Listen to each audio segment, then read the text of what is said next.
कल से विधानसभा सत्र शुरू होने वाला है और हमेशा की तरह विपक्ष सदन के बाहर अपनी मांगों को लेकर बैठे रहेंगे। आपको बता दें कि झारखंड में अगर सबसे ज्यादा अगर कोई मुद्दा गरमाया हुआ है तो वो है भाषा का मुद्दा। आपको बता दें कि लगभग छात्र छात्राएं धनबाद से राजधानी रांची पैदल पहुंचे हैं। हालांकि उनका कहना है कि उन्होंने सरकार से चावल मांगा था, लेकिन सरकार की ओर से उन्हें चखना मिल गया है। इसका मतलब 18 तारीख को जो नोटिफिकेशन जारी किया गया था उसमें बस इंटर और मैट्रिक के लिए ही जारी किया गया था। जो मांग लगभग छात्र छात्राएं कर रहे थे कि क्षेत्रीय भाषा की सूची से भोजपुरी और मगही को हटा दी जाए, लेकिन वह सिर्फ मैट्रिक और इंटर के स्तर से ही हटाया गया। हमारे साथ पूर्व विधायक सूर्य सिंह बेसरा जी मौजूद हैं, इनसे बात करते हैं। हालांकि कल से विधानसभा सत्र भी शुरू होने वाला है। सर, कल से विधानसभा सत्र भी शुरू होने वाला है। सर, क्या कुछ इस बार मुद्दा उठेगा? विपक्ष की ओर से क्या कुछ मुद्दा इस बार उठेगा? डिपेंड निर्भर केवल विपक्ष पर नहीं होता है। विपक्ष भी उनके कार्यकाल में सबसे ज्यादा बीजेपी को सरकार चलाने में 22 वर्षों के अंदर में सबसे ज्यादा कम से कम 15 साल तो उनको अकेले चलाया। बाबूलाल मरांडी बीजेपी के 2.5 साल, अर्जुन मुंडा जो है 3 बार करीब 7 साल, उसके बाद रघुबर दास जो है ना फिर 5 साल कार्यकाल पूरा किया। इसको जोड़िए और उसके बाद जेएमएम के साथ बारी बारी से जो है इनको बनाया। तो ये मिली जुली जो पक्ष और विपक्ष एक ही थाली के चट्टे बट्टे हैं। कभी विपक्ष सत्ता में है और कभी सत्ता वाले ये में विपक्ष में है। तो ये कौन पक्ष कौन विपक्ष, सबकी आवाज सबकी नियत नीति स्पष्ट नहीं है। इस बार अगर विपक्ष की ओर से अगर ढोल बजेगी तो मैं उनको चेतावनी देना चाहता हूं कि अगर सदन में इस बार विपक्ष ढोल बजाएगी तो सड़क पे इस बार नगाड़ा बजेगा, उलगुलान का नगाड़ा बजेगा, डुगडुगी पिटा जाएगा। तब जो होगा सत्ता पक्ष और विपक्ष सबको उखाड़ फेंको और नया जनादेश के लिए हम लोग जनता लोग आएंगे। मैं उस तरह से जिस तरह आसाम में 1985 में सारे पक्ष विपक्ष को उखाड़ फेंका और छात्र नौजवान ने सरकार बनाया, ठीक उसी तरह आम आदमी पार्टी दिल्ली में अन्ना हजारे का आंदोलन से नया पार्टी पनपा है ना। आम आदमी पार्टी अरविंद केजरीवाल नेता बने और वहां ना तो बीजेपी है न तो कांग्रेस है। वही हाल झारखंड में होने जा रहा है। इस बार अगर 25 फरवरी से लेके 25 मार्च तक अगर आर पार की लड़ाई होगी, सदन में क्या हल्ला गूंजेगा, नीति निर्धारण नहीं होगा, तो सड़क में तो आवाज उलगुलन जारी हो चुका है। धनबाद का आग जला हुआ कहाँ है? माओ सितुंग ने कहा था कि एक ही चिंगारी सारे जंगल में आग लगा सकती है। चाहे जयराम महतो का आवाज बुलंद हो कोयलांचल से, चाहे तीर्थनाथ आकाश सड़क से लेकर सदन तक आ रहे हैं, चाहे देवेंद्रनाथ महतो का आंदोलन करता हूं, चाहे सिल्ली से दिल्ली तक आवाज गूंज रहा हो, अमित महतो का जेएमएम से त्याग करके बहुत भारी चीज होने वाला है। कोई बीजेपी से त्याग देंगे, कोई कांग्रेस से त्याग देंगे, कोई जो है जेएमएम से त्याग देंगे और नया समीकरण बनेगा, नया इतिहास रचेगा और यही 1 महीना के अंदर में कोई भी चीज फैसला होने जा रहा है। सर, अगर विधानसभा सत्र में नीति निर्धारण नहीं किया जाता है तो सर क्या होगा? जयप्रकाश नारायण ने कहा था कि कानून बनना चाहिए इस देश में, राइट टू रिकॉल।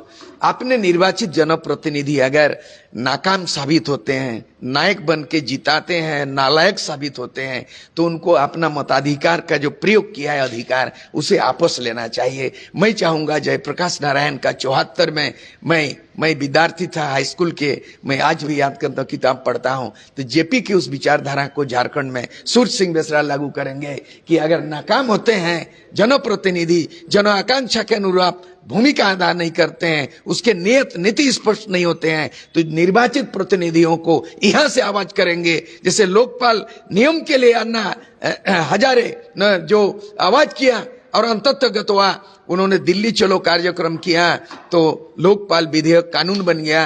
तो इस बार जनप्रतिनिधि को वापस बुलाने का अधिकार झारखंड से सूर्य सिंह बेसरा की आवाज से ये आंदोलन करके मूर्त रूप देंगे। ये मेरी आह्वान है, ये मेरी आवाज है, ये मेरी अपील है। सर, एक बहुत महत्वपूर्ण सवाल है कि सरना धर्म कोड लागू करने की बात चल रही थी और विधानसभा से केंद्र सरकार को भेज दिया गया था मंजूरी, लेकिन अभी तक केंद्र सरकार की ओर से ये बात नहीं आई है, मंजूरी नहीं दी गई है। लेकिन तमाम जो सरना धर्म कोड के जो लोग हैं वो सड़क पर उतरकर अपनी मांगों को पहुंचाने की कोशिश कर रहे मुख्यमंत्री हेमंत सोरेन तक।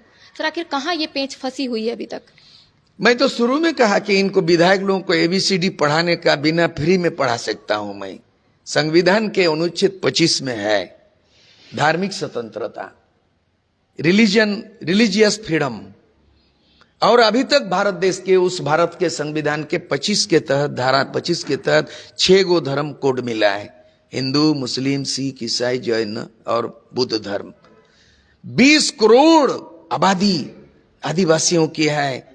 कुछ लोग ईसाई धर्म कर लिया है, 2-3% आदिवासी में, लेकिन पूरे देश में अभी भी 20 करोड़ आबादी आदिवासी हैं, उनका धर्म कोड नहीं है। बीजेपी आरएसएस मानती है, वो आदिवासी नहीं बोलते, वनवासी बोलते हैं, और आदिवासी को बोलते हैं हिंदू धर्म के दायरे आता है, सनातन धर्म में आता है। आदिवासी प्रकृतिवादी, मैं स्वयं आदिवासी हूँ, प्रकृति पुजारी हूँ। हम लोग हड़िया पूजा करते हैं और पेड़ में, पत्थर में, नदी में पूजा करते हैं। हम लोगों का मूर्ति पुजारी नहीं होते, ब्राह्मणवादी नहीं मानते। तो हम ब्राह्मणवादी अगर नहीं है तो कैसे हिंदू है? इसीलिए संविधान के अनुच्छेद 25 के तहत जो है ना, जो मांग उठ रही है देशव्यापी, केवल झारखंड का नहीं है, सरना धर्म हो या पूरे देश भर के आदिवासी धर्म हो, वो उपेक्षित है। आजादी के 75 वर्षों में भी बिना धर्म कोड का इन लोगों को आप बंधुआ मजदूर समझ के आदिवासियों के साथ ठगाने का काम करते हैं। तो ये मांग जायज है। सरकार जो विधिवत रूप से भेजना था, नियम यह है, कोई भी विधानसभा में सरकार बिल पारित करते बिना राज्यपाल का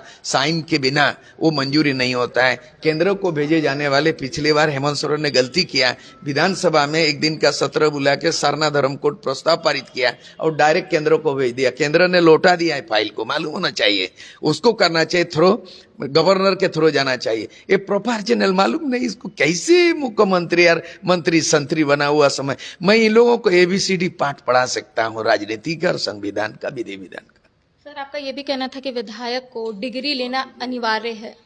मिनिमम ग्रेजुएशन होने से उनको भारत का संविधान में कोर्स आता है। आर्ट्स में जब पढ़िएगा, तो जो आर्ट्स में पढ़िएगा आप, है ना, तो उसमें बैचलर कोर्स में जो संविधान का कोर्स आता है, उसके बाद बाकी लॉ का है, अलग बात है। लेकिन minimum panchayat act, forest act, पैसा एक्ट और तमाम एक्ट एंड फैक्ट बिना ग्रेजुएशन का, ग्रेजुएट का नहीं होगा। ये लोग सब अंगूठा छाप है, सब लीक लूढ़ा पड़ पत्थर, और सब ये लोग काला अक्षर भैंस बराबर, सब मूर्खों का शासन। ये जो बोलता है, मैं चैलेंज करता हूं, मेरे साथ 1 घंटा डिबेट कर दे, मेरे साथ 1 घंटा डिबेट कर दे मुख्यमंत्री, सिर्फ नॉट ओनली बाबूलाल मरांडी से लेकर के और तमाम अर्जुन मुंडा से लेकर शिबू सोरेन, सूरज सिंह बेसरा, मैं गुलामी, मैं जंजीर से, मैं अपने आप को जंजीर में बांध लूंगा, मुंह बंद कर दूंगा, राजनीति से संन्यास ले लूंगा। मेरे से केवल बिना पेन पेपर कागज में, विधि वकील का जरूरत नहीं, लॉयर का विशेषज्ञ, मैं संवैधानिक विशेषज्ञ के रूप में एक एक चीज को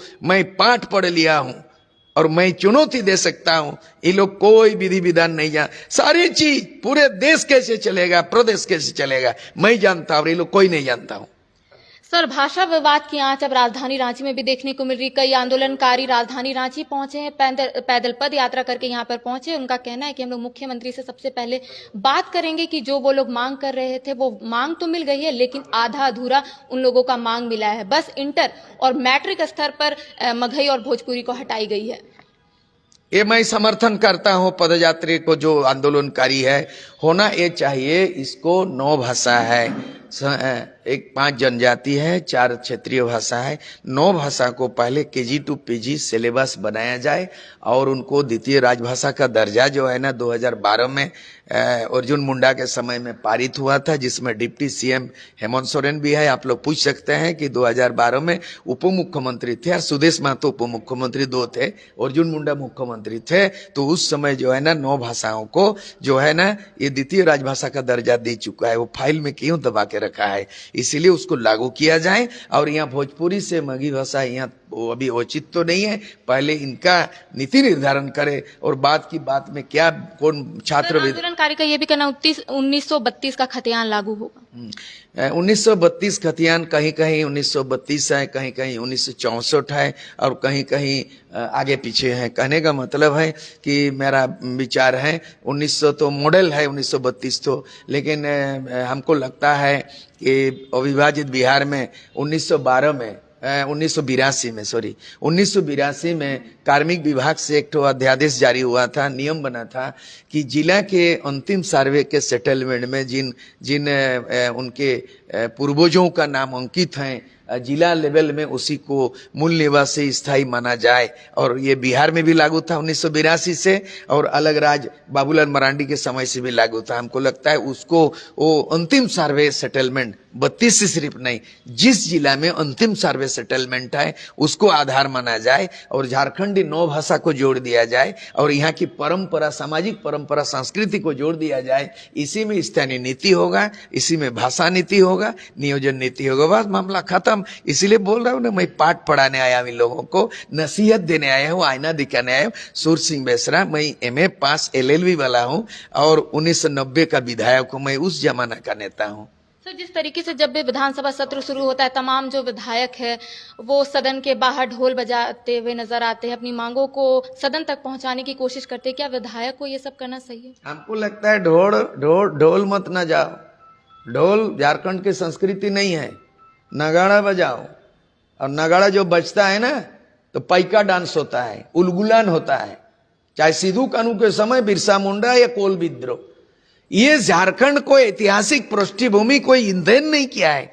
बाबा तिलका माझी was the fast freedom fighter of India 1784 में क्लीवलैंड साहिब को तीर से बिंधा था, और उसीलिए भागलपुर का यूनिवर्सिटी का नाम लालू यादव के समय में, मुख्यमंत्री समय, भागलपुर का नामकरण बदल दिया, बाबा तिलका माझी विश्वविद्यालय कर दिया। कितना बड़ा बात है बताइए आप। उसके बाद जो है ना 1855 में संताल विद्रोह हुआ, इसीलिए दुमका में सिद्धू कानू यूनिवर्सिटी बना।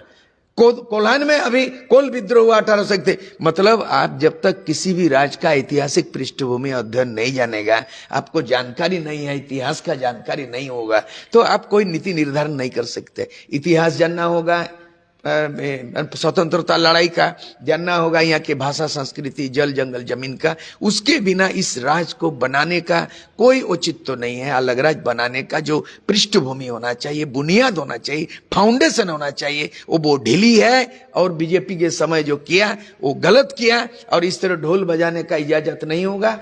ढोल बजेगा सदन में तो डुगडुगी नगाड़े बजेगा उलगुलान का, फिर एक बार उलगुलान होगा, और इस बार परिवर्तन होगा। आसाम में 85 में प्रफुल्लो मानतो, कोई पार्टी नाटी नहीं, युवाओं ने सरकार बनाया।